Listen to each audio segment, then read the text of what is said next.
Two security guards size him up, then shove him out the door, sneering, "Come back when you can afford the wheels." He texts just 5 words.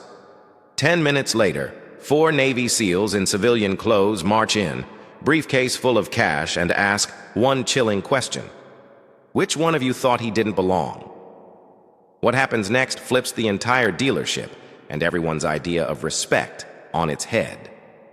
Staff Sergeant Elijah Kane didn't need the car. He could have driven his old Ford until the wheels came off, just like he had back in North Carolina. But today wasn't about the car. It was about a promise, to himself and to his late father. Something about not shrinking in spaces where he belonged. Something about not letting the world define his worth by what he wore or what color his skin was. The dealership gleamed, like a palace of glass and chrome perched in the heart of downtown San Diego. Inside sat machines that purred instead of roared, sleek, powerful, each worth more than a house. Elijah stepped in wearing a gray hoodie, well-worn jeans, and black boots, still dusted with red clay from a recent training op. His dog tags clinked quietly under his sweatshirt. He looked around, not like a kid in a candy store, but like a man who'd earned the right to be there. The first guard noticed him immediately. He was thin, white, mid-40s, with a buzz cut and a jaw that worked too hard when he chewed gum. He started walking over the moment Elijah moved past the Aston Martin section. A second guard followed, a bulkier man, maybe ex-military himself, but with the wrong kind of edge. Elijah had been admiring a 2025 Valkyrie, one of only 15 in the country. He didn't touch it, just stood there, hands in his pockets, head slightly tilted like he could hear the engine whisper. "You lost, buddy?" the first guard asked, stopping a few feet away. Elijah turned, calm. "Nope, just looking." "This isn't a museum." "I know." The second guard stepped in now, more forceful. "You planning to buy something?" Elijah didn't flinch. "I might be." "Then maybe wait outside until a salesperson is free. You've been lingering too long." "Lingering?" Elijah raised an eyebrow. "I've been here 6 minutes. Kyle, the sales rep, said he'd be back in 5. Got held up with a client, apparently." The bigger guard crossed his arms. "Still, this isn't a place people come to hang out. Let's keep it professional." There it was. The word. Professional.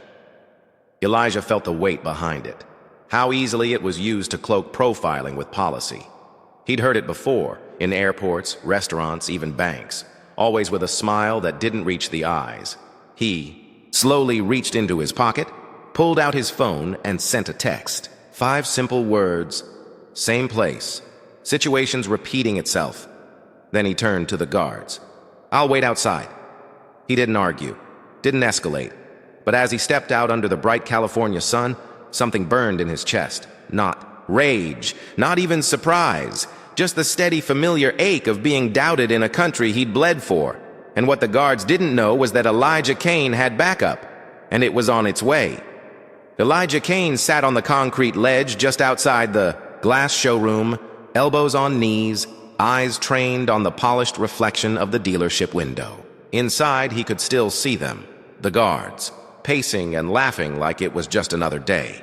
The young couple who had arrived after him was now sipping bottled water as a salesman rattled off specs about the luxury SUV they admired. Not a single word about loitering, not a single request to wait outside. But Elijah had waited outside enough in his life. He wasn't angry. Not the explosive kind of anger that made people raise their voices or throw fists. This anger was deeper. It was disciplined, cooled over years of training, and carried the weight of every time someone had looked at his skin before they saw his stripes, his scars, his service. His phone buzzed in his hand. Jace Morgan. "You serious right now?" Elijah didn't smile, but something in his chest eased. That was fast. He typed back, "Elijah." "Yeah, same dealership. Thought they'd remember." The phone lit up immediately. "Incoming call," he answered. "Jace, you still there?" "Yeah. You want me to pull up solo, or is this a team effort?" Elijah looked back through the window.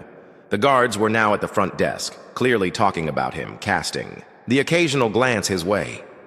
I'm not trying to make a scene, Elijah said. But I'm tired of this same loop. Which means you are making a scene, Jace replied, his voice cool, deliberate. Just not the kind they're used to. There was a pause. You know Marcus and Torres are in town, right? I do now. And Wyatt's flying back from Virginia. Gets in around noon. Elijah let out a long breath, as if the idea alone gave him room to breathe. Jace continued. We're 10 minutes away, sit tight. Elijah ended the call and leaned back, letting the sun warm his face. Funny thing was, he hadn't planned to tell anyone. Not really. He'd texted Jace more out of habit than hope, just like he did when he needed to feel the ground beneath his feet again. Because Jace, Morgan had been there with him, in the sand, in the fire, in the noise. And Jace never let him fall alone. 10 minutes. That's how fast the word traveled. From Elijah's phone to Jace's, and then out like wildfire. Across town, Marcus Reed was mid-set at the gym when his phone buzzed twice. One glance at the message, and he dropped the barbell with a metallic clang. Marcus. Elijah? Same spot? As last time? Jace. You know it. Marcus didn't need the details. He had been there in Mosul when Elijah took a round to the shoulder and still carried him through sniper fire. He remembered waking up in the evac tent, barely able to speak, and Elijah's face was the first thing he saw.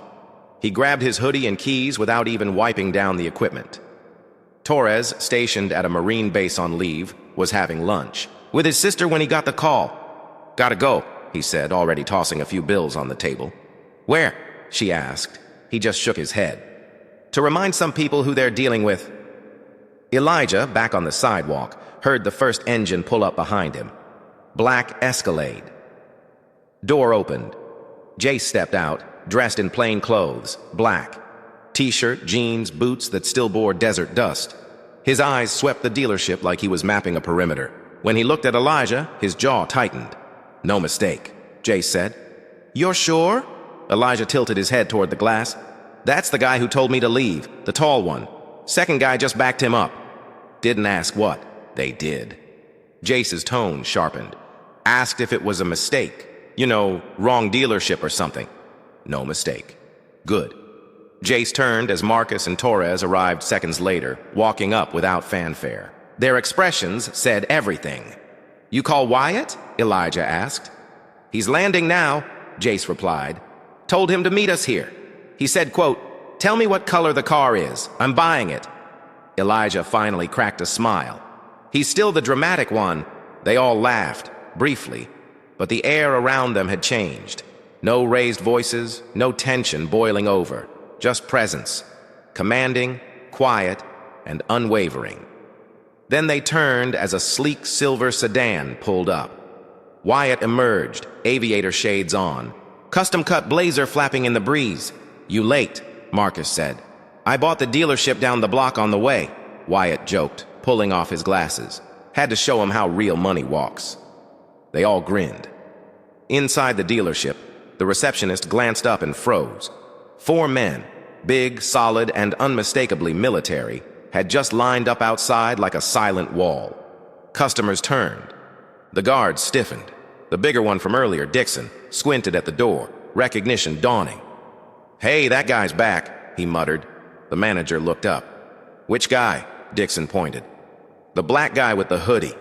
But now he brought... His words died in his throat as one of the men opened the door.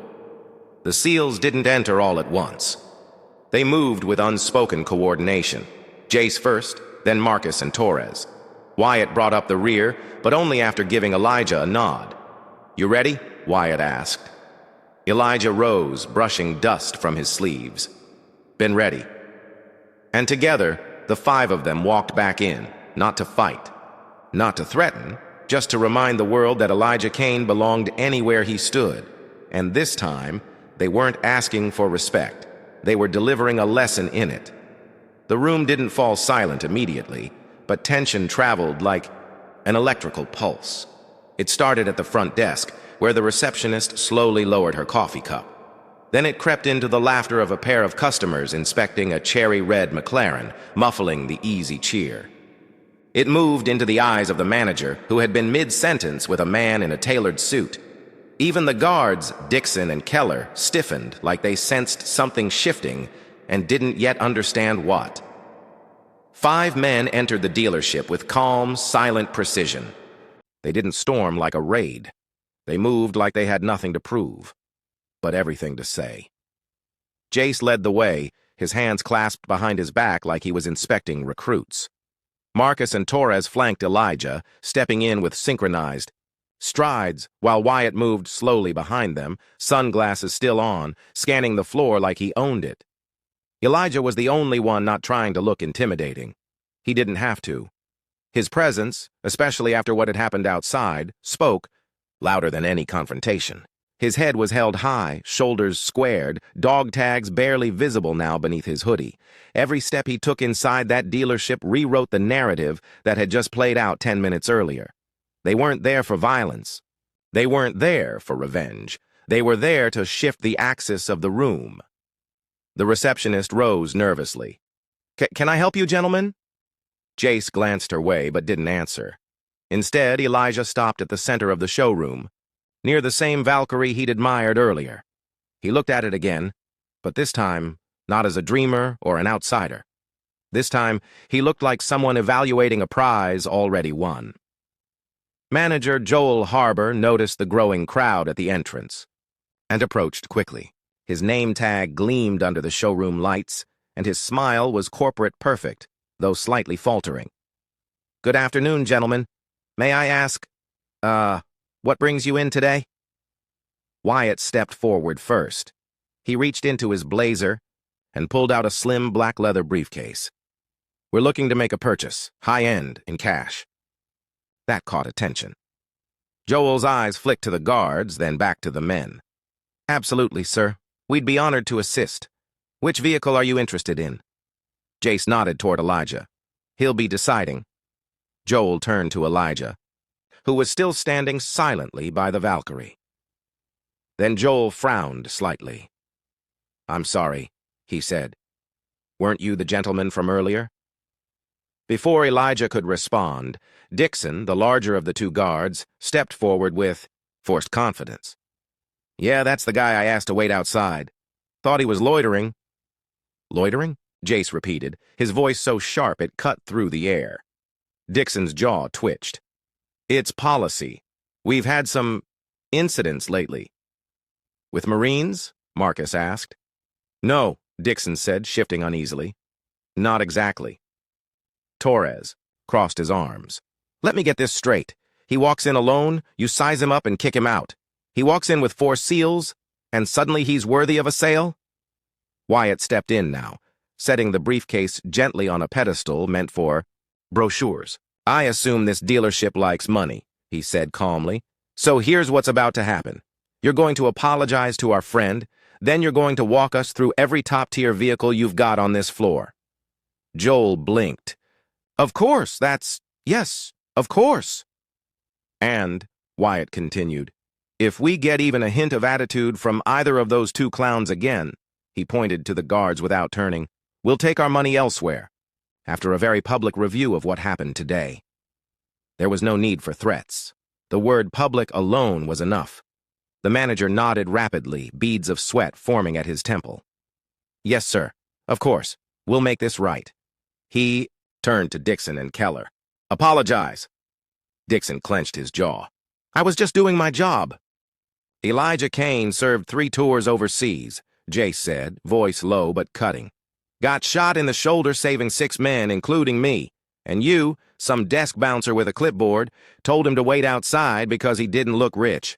Enough?" Dixon swallowed hard. "I'm sorry," he muttered to Elijah, eyes low. "Didn't mean offense." Elijah didn't answer right away. He looked at Dixon, then Keller. "Here's the thing," he said quietly. "You don't have to mean it. But maybe next time you'll think twice before you assume somebody doesn't belong." There was no pride in his tone, no triumph, just clarity. Over the next hour, the dealership transformed into a very different space. Salesmen came running, offering specs, test drive appointments, even espresso from a glass-walled lounge. No one had offered Elijah before. They weren't just helpful, they were desperate. because they knew what hung in the balance now wasn't just one sale. It was a reputation. Torres started joking about buying the entire dealership and turning it into a military hangout. Marcus kept throwing out questions about horsepower just to watch the staff scramble. Jace inspected tires like he was preparing a convoy. Wyatt, true to his word, selected a matte black Aston Martin on the spot and began processing the sale in cash. But Elijah? He didn't rush. He walked the floor, slowly, hands in his pockets, reading labels, listening, asking questions. He didn't gloat, didn't strut.